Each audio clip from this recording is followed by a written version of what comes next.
Heh heh. So it's supernatural you want, eh? Well, you had a werewolf story, a vampire story, and a voodoo story. Now let's see. Ah, I've got the recipe. Come on in. I'll cook up a mummy story in my cruddy cauldron. Yep, it's your Shivers chef, the old witch, ready to dish out her tasty tale of terror for this issue of CK Mag. So draw up to the bubbling pot, tuck your shrouds under your chins, fasten your jewel cups, and feast on the foul fare I call, since it's the last yarn in this issue, this wraps it up. The flaming Egyptian sun blazed down upon the three archaeologists, sucking the perspiration from their pores and sending it in tiny streams down their faces. They worked feverishly, first one, then the other, digging into the burning sand at the base of the towering cliff. It's got to be here. It's got to. Every shred of evidence we pieced together says this is the spot. Don't be disappointed if it's not, Arnold. We have been wrong before. Why don't you rest now? Remember your heart. Dr. Arnold Munson sat down and wiped his soaking wet face with his handkerchief. He studied his two associates, Professor Thomas Steele and Dr. Jerome Grabble, as they continued digging. Here we are on the verge of the most valuable archaeological find of the century, and I have to watch my heart. You are advised not to even go along on this expedition, Arnold. No less dig like that. Bah, I'm as healthy as a 20-year-old, just 'cause I had a slight heart attack. Another heart attack can be fatal, Arnold. Get that through your stubborn, thick skull. Tom, Arnold, look. Dr. Jerome Grabble pointed at the spot where they had been digging. What is it, Jerome? You found something? The entrance to the tomb. At the bottom of the excavation was a round iron ring embedded in a huge, partially uncovered slab of stone. Give me a shovel. Let me. Arnold, take it easy, please. I'll finish uncovering the slab. Soon the stone block had been fully cleared of sand as Arnold anxiously watched Thomas and Jerome tugging at it. It's coming loose. I'll give you a hand. We can manage, Arnold. A little more. Finally, the large stone slab was swung away, revealing a dark opening with dusty steps descending into the blackness. The musty odor of decay and rot, of things long buried in air 3,000 years old, searing through nostrils. We found it! We found it! The tomb of Ika-Nkama, the fifth pharaoh of Egypt. Footsteps echoed into the cavernous blackness, shattering the silence of centuries. Flickering light from lanterns Thomas carried caressing walls that had not felt light for over 100 generations. The three men descended into the shaft. I've counted 55 steps already. We're nearing the bottom. The steps ended before a small door. Its surface was exquisitely decorated with typical examples of ancient Egyptian artistry. Over the door was a tablet inscribed with is hero hieroglyphics. What does it say, Thomas? You're the hieroglyphics expert.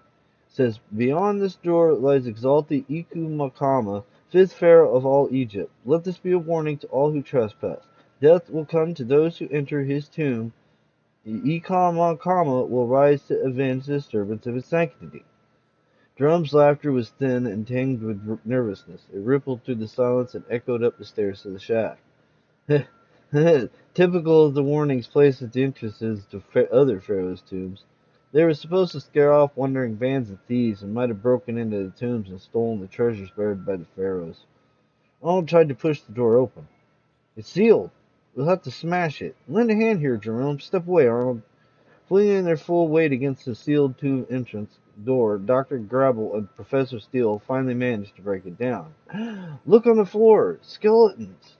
The whitened skulls grinned up at them as each enjoyed a secret they would not share. Perhaps these are remains of thieves who once broke in. Possible. The door was sealed. Then who are they?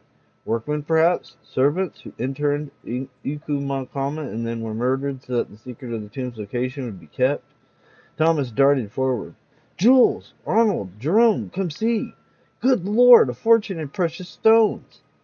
Professor Thomas Steele scooped up handfuls of sparkling gems hungrily. Rubies, emeralds, sapphires, millions of dollars worth. And the urns that hold them are solid gold. This is the greatest archaeological discovery of the 20th century. I said it would be. Take it easy, Arnold. Don't excite yourself. Remember your heart. Here, in here, the burial chamber. The sarcophagus of Ikon Mumkama. Thomas, help me lift the lid. Get that in, Jerome. The lid of the sarcophagus was removed, revealing mummy Ikon Mumkama. The perfectly preserved. What a find. We must get a message back to the museum. Thomas stared at Arnold. But but what if we report that we found the tomb? We'll have to turn the treasure over to them. Why, of course, Thomas, it belongs to them. But we found it. We sweated and burned out in that hot sun until we discovered it. Isn't that right, Jerome? Thomas, I'm ashamed of you. Of course the treasure belongs to the museum. Jerome took Thomas by the arm and jerked him into a corner. Shut up, you fool. Can't you see Arnold's too righteous to claim the treasure for himself? Then we've got to get rid of him. He stands in our way. Later that night in the camp of the three, archaeologists near the entrance of the tomb. Is he asleep? Yes, now this is what you do. Go down into the tomb, unwrap the mummy of Ikon Kama, and wrap yourself in its windings. Then shout or scream. I will awaken Arnold and tell him what must be down there, and then we'll reach the burial chamber, you go into the mummy act, and I'll start shouting about the curse. I get it, his heart, he'll drop dead of fright. Exactly, and when we bring his body back to Cairo, we'll claim he had a heart attack from disappointment over the failure of our expedition, and the treasure will be ours. All right, so go ahead and hurry. Wait for my shout. Thomas went down into the tomb. Jerome sat his out for a long time, growing more and more uneasy. Finally, yeah! Huh? What's that? Arnold sat bolt upright on his cot. Jerome leaped to his feet. Thomas's blood-curdled screams came again. It's Thomas. His bed's empty. He must be down there in the tomb. Let's go. Arnold started down the tomb steps. Jerome is following, smiling. He must be in trouble. Hurry, Arnold, hurry! Suddenly they reached the treasure chamber. Thomas's lamp sat upon the floor, illuminating the entire room. Beyond was the burial chamber. Arnold stopped. Oh my lord! Look! It's the mummy! He came from the burial chamber, shambling along, tottering weakly, his windings hanging loosely. Jerome had to control himself to keep from laughing. Thomas looked so comical. Then Jerome went into his act. The curse, Arnold, the curse on the entrance door. Death will come to those who enter his tomb. Imu Kama will choke, rise. The rat figure stumbled forward. The curse, it's true, Arnold, the mummy has risen. Jerome, it was almost upon them. Arnold, come on, let's run, run. Jerome, my heart. Arnold crumped to the floor. Jerome knelt to examine him. He's dead. Jerome began to laugh. The rat figure stopped. Good work, Thomas. Good work. Just one thing. Jerome drew the pistol from under his shirt. One thing you didn't count on, Thomas. You see, I want that treasure for myself. Thanks for your help. Jerome fired at the swaying figure before him. The bullet tore through the wrappings, but the figure did not fall. For God's sakes, I shot you, Thomas. Die! Die!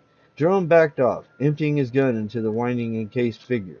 But the mummy kept coming. Jerome backing into the burial chamber. The sarcophagus was open. Good Lord! The man in the mummy case had a look of sheer horror on his face. Thomas! Thomas! Then... So Ikama, what's his name, took care of the disturbers of his sanctity as the curse had predicted. After that, he tossed the bodies on the pile with the other skeletons, yawned, shut the front slab once more, and went back to sleep, which is more than you'll be able to do now that you've finished CK's mag. Well, my cauldron will be popping next time we meet on the Vault of Horror. Bye now.